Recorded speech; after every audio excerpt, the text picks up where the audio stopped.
18 282 candidats à l'assaut du brevet d'études du premier cycle BEPC dans le département de Bengué, dans la région du Poro.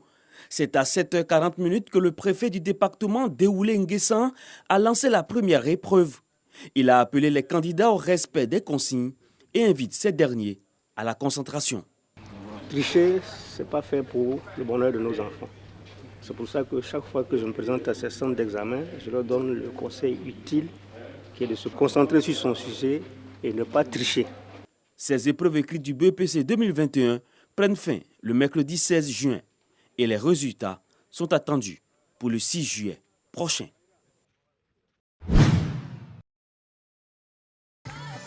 Magnifier l'excellence en milieu scolaire, encourager le personnel éducatif et montrer aux parents d'élèves et aux écoliers l'importance de l'éducation.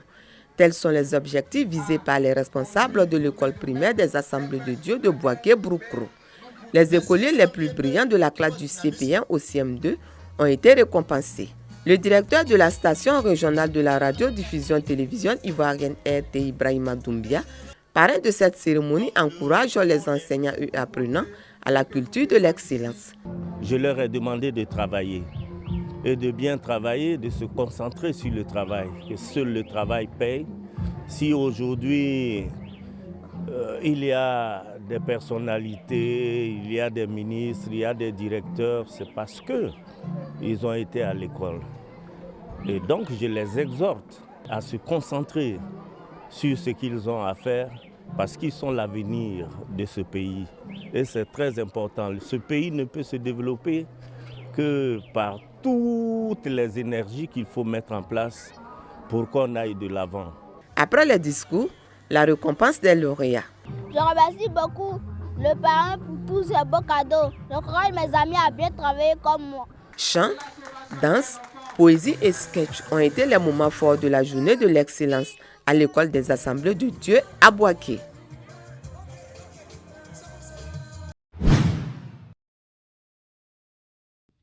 Un important lot de matériel d'hygiène corporelle et environnementale remis à 16 villages dans les départements de Boundiali et de Ferkessédougou.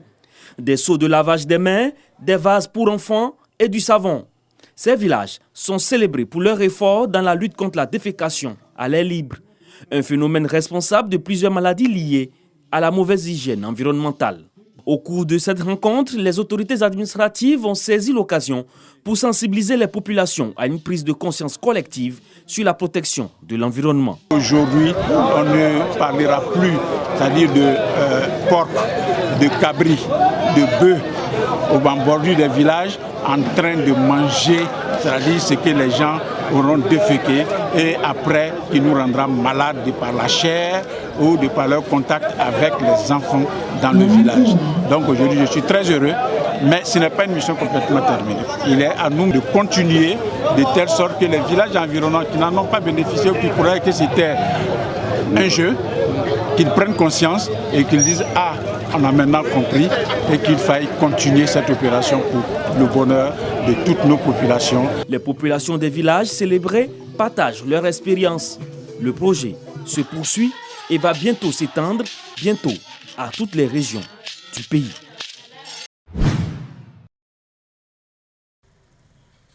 Des nids de poules sur la voie à Boaké, on en trouve encore qui sont favorisés par l'eau. Cet ennemi du bitume qui stagne sur la route, les ouvrages de canalisation pour en assurer le drainage est embouché. Quand il pleut vraiment, ce n'est pas du tout facile parce que souvent l'eau nous fatigue. Quand il rentre avec le véhicule dedans, le véhicule est obligé de s'éteindre. Il peut avoir donc on attend d'abord si l'eau diminue là, on circule quoi. Quand les caniveaux sont bouchés, l'eau n'arrive plus à partir, l'eau s'infiltre au sein de la route et on assiste à des dégradations précoces de la voie parce que l'assainissement n'est pas assuré. Dégradation précoce des routes, développement des maladies telles le paludisme, insalubrité du cadre de vie, tous le fait de l'obstruction des ouvrages de drainage des eaux, un phénomène contre lequel s'élève l'AGEROUTE avec cette campagne de curage des caniveaux. Partenaires, les commandements des forces de défense et de sécurité, la mairie de Boaké. Cette activité tient vraiment à cœur au premier responsable de l'armée qui est le chef d'état-major général des armées. Et ça permet ici de renforcer le lien armée-nation. C'est la raison pour laquelle nous avons tenu à être là. pour montrer à la jeunesse, pour montrer à la population ivoirienne que nous sommes là pour les aider à avancer et pour leur mieux-être. C'est un acte citoyen. Et vraiment, nous demandons l'implication de toute la population, en sensibilisant, en disant à leurs enfants de ne plus jeter les ordures dans les caniveaux. Les caniveaux, c'est fait pour l'écoulement des eaux usées, ce n'est pas fait pour les poubelles. Pour ce mois de juin, cette opération de curage des caniveaux de Boaké porte sur un linéaire de 7 km. Elle marque le début d'une campagne prévue pour s'achever en fin d'année.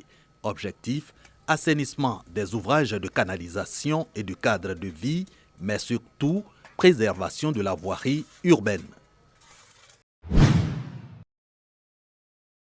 Une ambulance médicalisée neuve rutulante destinée au centre de santé de Pakwabo. Il y a 3 centres satellites qui vont aussi en bénéficier. Il y a le CSR de Djakourou Nord, il y a le CSR à Kangisankro et il y a le CSR de Kabo, en plus du CSU de Pakwabo. Au moins plus de 200 000 personnes vont en bénéficier. C'est un don du président de la République. Alassane Ouattara l'avait promise lors de sa visite d'État dans la région de la Marawi. L'ambulance qui est venue, ce n'est pas le jour où une femme s'en va accoucher que c'est difficile qu'on doit l'envoyer urgemment à Boaflé. La femme qui est dedans ne va pas chercher à savoir si elle est RHDP, PDCI, FPI, etc. Donc l'ambulance est un élément qui doit nous fédérer. Pakwabo a donné un bel exemple d'union et de solidarité par la mobilisation de ses filles, fils des cadres. Aujourd'hui, c'est une nouvelle marche. Tous ont fini par s'accorder sur l'essentiel. Faire confiance au chef de l'État et croire en sa politique. Nous sommes très attentifs à la politique sociale du gouvernement. Et c'est à nous les cadres de pouvoir exercer beaucoup de pédagogie, exercer un dialogue qui apporte la sérénité et apporte le développement. Si l'ambulance est là, que l'argent qu'on demande pour aller à Boaflé n'est pas disponible, c'est qu'on n'a rien fait. C'est à ces éléments-là que les mutuelles doivent réfléchir pour apporter des solutions en accord avec le sous-préfet et le comité de gestion de l'hôpital. C'est là que nous attendons les cadres.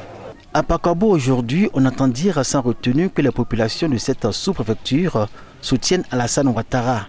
Elles engagent même avec assurance tout le peuple à Yaou.